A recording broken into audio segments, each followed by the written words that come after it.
ಅನನ್ಯ, ನಾವು ಪ್ಲಾನ್ ಮಾಡಿದ ಹಣ ಸಾಕಾಗ್ಲಿಲ್ಲ ಅಂದ್ರೆ ಏನಾಗುತ್ತೆ? ಹೌದು ಅಜ್ಜ, ಹಣ ಪೂರ್ತಿ ಮುಗಿದ್ರೆ ಸರ್ಕಾರ ಏನ್ ಮಾಡುತ್ತೆ? ಸಾಲ ಕೇಳುತ್ತಾ? ಖಂಡಿತ ಇಲ್ಲ ರಾಹುಲ್.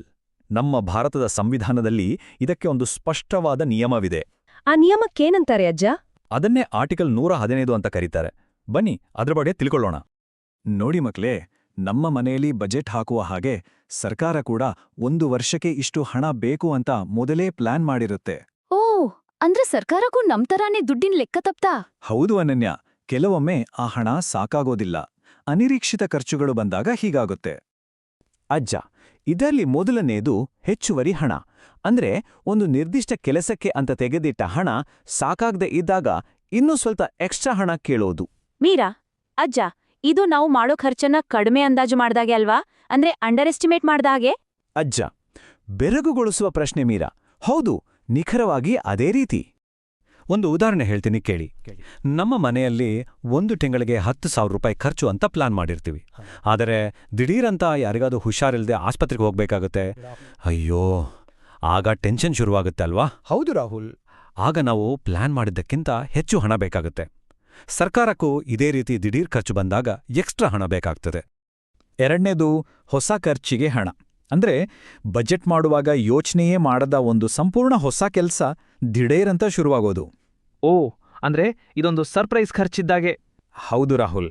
ಉದಾಹರಣೆಗೆ, ಸರ್ಕಾರ ಯಾವುದೋ ಹೊಸ ರಕ್ಷಣಾ ಕಾರ್ಯಾಚರಣೆ ಮಾಡಬೇಕಾಗಿ ಬಂದ್ರೆ ಅದಕ್ಕೆ ಹೊಸದಾಗಿ ಹಣ ಬೇಕಾಗತ್ತೆ. ಸೊ ನಿಮ್ಗೆ ಕನ್ಫ್ಯೂಸ್ ಆಗದಿರ್ಲಿ ಅಂತ ಒಮ್ಮೆ ಹೇಳ್ತೀನಿ. ಹೆಚ್ಚುವರಿ ಹಣ ಅಂದ್ರೆ ಈಗಾಗಲೇ ಇರೋ ಪ್ಲಾನ್ಗೆ ಎಕ್ಸ್ಟ್ರಾ ಹಣ. ಮತ್ತು ಹೊಸ ಖರ್ಚಿಗೆ ಹಣ ಅಂದ್ರೆ ಪ್ಲಾನ್ನಲ್ಲೇ ಇಲ್ದ ಒಂದು ಹೊಸ ಕೆಲ್ಸಕ್ಕೆ ಬೇಕಾದ ಹಣ. ಎರಡಕ್ಕೂ ವ್ಯತ್ಯಾಸವಿದೆ. ಖಂಡಿತ ಮೀರಾ, ನೀನು ಬಹಳ ಬೇಗ ಅರ್ಥ ಮಾಡ್ಕೊಂಡೆ.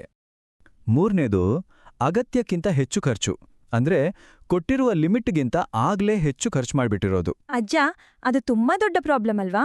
ಪರ್ಮಿಷನ್ ಇಲ್ಲೇದೆ ಹೆಚ್ಚು ದುಡ್ಡು ಖರ್ಚು ಮಾಡಿದ್ರೆ ಹೇಗೆ? ಹೌದು ಅನನ್ಯ, ಇದು ಸ್ವಲ್ಪ ಗಂಭೀರವಾದ ವಿಚಾರನೆ. ಅದಕ್ಕೆ ಒಂದು ಕತೆ ಹೇಳ್ತೀನಿ ಕೇಳಿ. ನಿಮ್ ಶಾಲೆಯಲ್ಲಿ ಒಂದು ಕಾರ್ಯಕ್ರಮಕ್ಕೆ 5,000 ರೂಪಾಯಿ ಬಜೆಟ್ ಕೊಟ್ಟಿರ್ತಾರೆ. ಆದರೆ ನೀವು 6,000 ರೂಪಾಯಿ ಖರ್ಚು ಮಾಡ್ತೀರಾ ಅಂತ ಇಟ್ಕೊಳ್ಳಿ. ಆಗ ಟೀಚರ್ ಖಂಡಿತ ವಿವರಣೆ ಕೇಳ್ತಾರೆ. ಹೌದು ಮೀರಾ, ಟೀಚರ್ಗೆ ಹೇಗೆ ನಾವು ರಿಪೋರ್ಟ್ ಮಾಡಬೇಕು, ಹಾಗೆ ಸರ್ಕಾರ ಕೂಡ ತಾನು ಮಾಡಿದ ಈ ಹೆಚ್ಚು ಖರ್ಚನ್ನ ರಿಪೋರ್ಟ್ ಮಾಡಲೇಬೇಕು. ಅಬ್ಬಾ, ಆ ಟೀಚರ್ಗೆ ವಿವರಣೆ ಕೊಡೋದು ನನಗಂತೂ ಇಷ್ಟ ಇಲ್ಲ ಅಜ್ಜ. ಅಜ್ಜ, ಆದ್ರೆ ಸರ್ಕಾರಕ್ಕೆ ಆಪ್ಷನ್ ಇಲ್ಲ ರಾಹುಲ್. ಇಲ್ಲಿ ನೋಡಿ, ಅಧಿಕೃತ ನಿಯಮಗಳ ಪ್ರಕಾರ ಈ ಅಗತ್ಯಕ್ಕಿಂತ ಹೆಚ್ಚು ಖರ್ಚಾಗಿರುವುದನ್ನು ಸಂಸತ್ತಿನ ಮುಂದೆ ಇಟ್ಟು ಪಬ್ಲಿಕ್ ಅಕೌಂಟ್ಸ್ ಕಮಿಟಿ ಮೂಲಕ ಪರಿಶೀಲಿಸಿ ಅದನ್ನು ಸಕ್ರಮಗೊಳಿಸಲೇಬೇಕು. ಅಜ್ಜ, ಈ 3 ಸಂದರ್ಭಗಳಲ್ಲಿ ಏನಾಗುತ್ತೆ ಗೊತ್ತಾ? ಭಾರತದ ರಾಷ್ಟ್ರಪತಿಗಳು ಸಂಸತ್ತಿನ ಮುಂದೆ ಅಂದ್ರೆ ಪಾರ್ಲಿಮೆಂಟ್ ಮುಂದೆ ಒಂದು ಹೊಸ ಸ್ಟೇಟ್ಮೆಂಟ್ ತೋರಿಸ್ತಾರೆ. ಅಂದ್ರೆ ದುಡ್ಡು ಬೇಕು ಅಂತ ಮತ್ತೆ ಪ್ಲೀಸ್ ಅಂತ ಪರ್ಮಿಷನ್ ಕೇಳ್ತಾರ ಅಜ್ಜ? ಹೌದು ಅನನ್ಯ, ಪ್ರಜಾಪ್ರಭುತ್ವದಲ್ಲಿ ಜನರ ಹಣವನ್ನು ಬಳಸಲು ಮತ್ತೆ ಮತ್ತೆ ಅನುಮತಿ ಕೇಳಲೇಬೇಕು.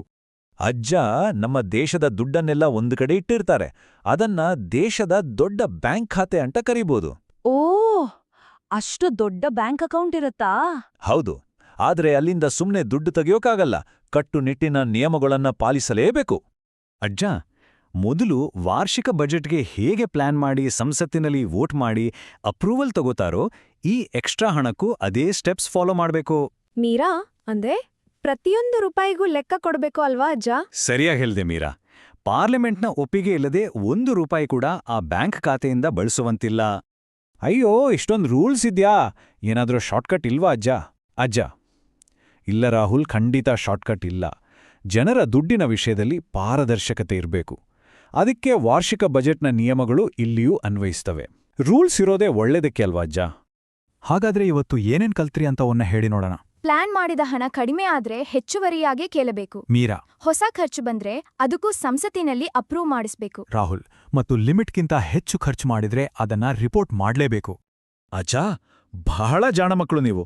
ಒಟ್ನಲ್ಲಿ ಹಣ ಕಡಿಮೆ ಆದ್ರೂ ಅಥವಾ ಹೆಚ್ಚಾದ್ರೂ ಸರಿಯಾದ ಕ್ರಮ ಮತ್ತು ನಿಜಾಯಿತಿ ತುಂಬಾನೇ ಮುಖ್ಯ. ಆದ್ರೆ ನನಗೊಂದು ಯೋಚನೆ ಬರ್ತಿದೆ. ಹೌದು, ಎಕ್ಸ್ಟ್ರಾ ಹಣ ಕೂಡ ಎಕ್ಸ್ಟ್ರಾ ರೂಲ್ಸ್ ಜೊತೆ ಬರ್ತದೆ ಅಂತ ನನಗೂ ಅರ್ಥ ಆಯ್ತು. ಆದ್ರೆ ನಿಮ್ ಯೋಜನೆ ಏನು ಅಜ್ಜ? ನಮ್ಮ ದೇಶದ ತರಹ ಪ್ರಪಂಚದ ಬೇರೆ ಯಾವ ದೇಶಗಳ ಸಂವಿಧಾನದಲ್ಲಿ ಇಂಥ ಅಗತ್ಯಕ್ಕಿಂತ ಹೆಚ್ಚು ಖರ್ಚಾದಾಗ ಪಾಲಿಸುವ ನಿಯಮಗಳಿವೆ ಅಂತ ನೀವು ಹುಡುಕಿ ನನಗೆ ಹೇಳ್ತೀರಾ? ಎಲ್ಲರೂ ಒಮ್ಮೆ ಯೋಚನೆ ಮಾಡಿ ನೋಡಿ.